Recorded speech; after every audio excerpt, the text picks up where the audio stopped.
فرمایا سبحان الذی اسرا، پاک ہے وہ ذات جو لے گئی۔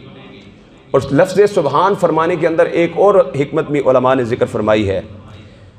رب کائنات جانتا تھا کہ ایک وقت آئے گا دنیا معراج مصطفیٰ صلی اللہ علیہ وسلم کو عقل کے ترازو پر تولنے کی کوشش کرے گی، اور مختلف سوالات اٹھائے جائیں گے کہ یہ کیسے ممکن ہے کہ رات کے مختصر سے حصے میں اتنا بڑا سفر جو ہے وہ کیا جا سکے، یہ کیسے ممکن ہے کہ آسمان جو کہ مقفل ہے، جس کے کوئی دروازہ نہیں ہے، کوئی آنے جانے کا رستہ نہیں ہے، وہاں سے گزرنا کیسے ممکن ہے، اور وہاں جانے سے پہلے قرۂ زمہریر آتا ہے، قرۂ نار آتا ہے، جہاں سے بندے کا گزرنا ہی ناممکن ہے، تو وہاں سے کیسے گزر گئے؟ رب کائنات جانتا تھا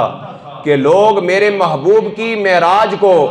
اپنی عقل کے ترازو پر تولنے کی کوشش کریں گے، اس لیے رب نے معراج کا ذکر کرنے سے پہلے فرما دیا سبحان الذی،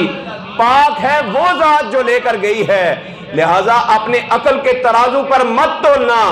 یہ دیکھو کہ لے جانے والا کون ہے، لے کر کون جا رہا ہے۔ سی معراج اعتراض محبتاں دا، سی معراج اعتراض محبتاں دا، نہیں سی کسے دی سمجھ وچ آن والا، سدیا طالب تے گیا مطلوب اوتھے، تے جبریل سی صد لے جان والا، باز کہندے نے بنا دروازیاں دے، کیویں گیا اوتھے نبی شان والا، آزم عقل نو ایتھے دخل کیے، جانے جان والا یا لے جان والا۔